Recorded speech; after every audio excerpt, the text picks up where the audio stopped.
발람은 여호와께서 이스라엘을 축복하는 것을 좋게 여기시는 것을 보고 전처럼 주술에 의존하지 않고 그 얼굴을 광야 쪽으로 돌렸습니다.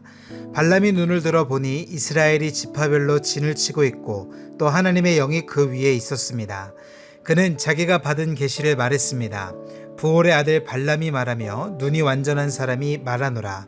하나님의 말씀을 들으며 전능하신 분의 환상을 보며 엎드리나 눈이 열린 사람이 말하노라. 야곱이여 내 장막이 얼마나 아름다우며 이스라엘이여 내가 사는 곳이 얼마나 아름다우냐. 마치 펼쳐진 골짜기 같고 강가의 정원 같으며 여호와께서 심으신 알로에 같고 물가의 백향목 같구나. 그 가지로부터는 물이 흘러넘치고 그 씨들은 많은 물 가운데 있다. 그 왕은 아각보다 클 것이며 그 왕국은 높임을 받을 것이다. 그들을 이집트에서 이끌어내신 하나님은 그들에게 들소의 뿔과 같다. 그들이 원수의 나라들을 삼키고 그들의 뼈를 박살내며 자기 화살로 그들을 꿰뚫는다. 그들이 수사자와 암사자처럼 웅크리며 엎드리니 누가 감히 그들을 깨우랴. 너희를 축복하는 사람들은 복을 받고 너희를 저주하는 사람들은 저주를 받게 될 것이다. 발락이 발람에게 화가 나서 자기 손바닥을 마주쳤습니다. 그리고 발락이 발람에게 말했습니다. 내 원수들을 저주하라고 내가 너를 불렀다. 그러나 내가 이렇게 3번이나 그들을 축복했다. 이제 당장 내 집으로 꺼져라. 내가 너를 정말 귀하게 대하여 주겠다고 했다. 그러나 여호와께서 내가 대접받지 못하게 하셨다. 발람이 발락에게 대답했습니다. 제가 당신이 보낸 사람들에게 분명히 이렇게 말하지 않았습니까?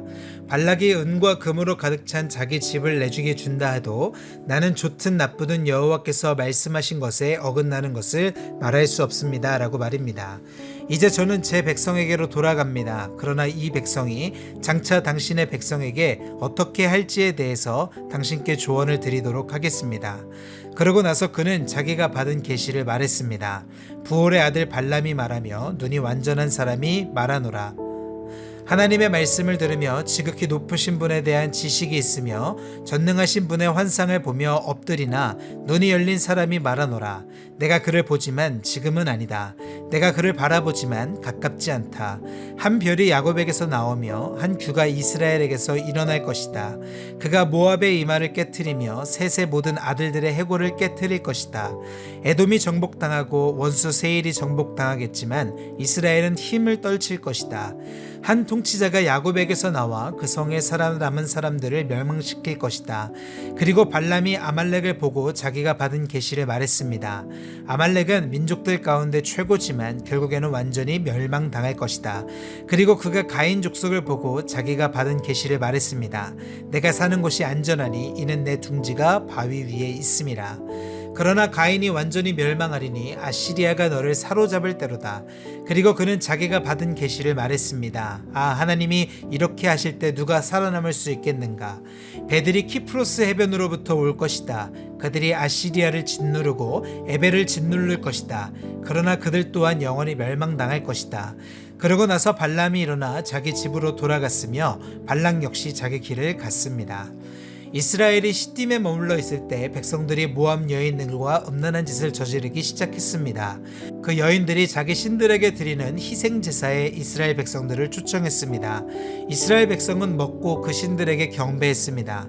이렇게 이스라엘이 바알 부올의 일에 참여하게 됐으므로 여호와께서 이스라엘을 향해 진노하셨습니다. 여호와께서 모세에게 말씀하셨습니다. 이 백성들의 지도자들을 모두 데려다가 여호와 앞에서 대낮에 그들을 죽여라. 그렇게 해야 여호와의 무서운 진노가 이스라엘에게서 떠날 것이다. 그러자 모세가 이스라엘의 재판관들에게 말했습니다. 너희는 각자 자기 사람들 가운데 바알 부올의 일에 참여했던 사람들을 죽여라. 그때 한 이스라엘 남자가 모세와 온 이스라엘 회중이 보는 앞에서 자기 형제들에게로 한 미디안 여자를 데리고 왔습니다. 마침 회중은 회막 입구에서 울고 있었습니다. 제사장 아론의 손자이며 엘르아살의 아들인 비느하스가 이것을 보고 회중 가운데서 일어나 손에 창을 들었습니다. 그리고 그 이스라엘 남자를 쫓아가 그의 방까지 들어갔습니다. 그는 그들 두 사람 곧 이스라엘 남자와 그 여자를 그녀의 배가 뚫리기까지 찔렀습니다.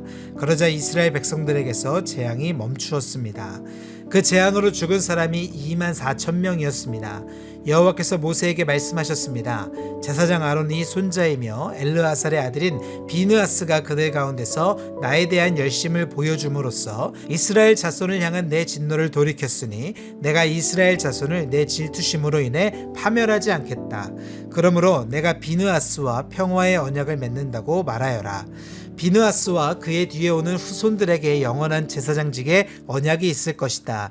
이는 그가 자기 하나님을 위해 열심을 내서 이스라엘 백성들을 속죄했기 때문이다. 미디안 여자와 함께 죽임당한 그 이스라엘 남자의 이름은 시므온 가문의 지도자인 살루의 아들 시므리였습니다. 그리고 죽임당한 미디안 여자의 이름은 미디안 가문의 족장인 수르의 딸 고스비였습니다. 여호와께서 모세에게 말씀하셨습니다. 미디안 사람들을 원수로 여겨 죽여라. 그들이 부올의 일로 인해서 부올의 일로 재앙이 내린 날 죽은 그들의 자매인 미디안 지도자의 딸 고스비의 일로 인해서 너희에게 속임수를 써서 너희를 괴롭혔기 때문이다. 아멘.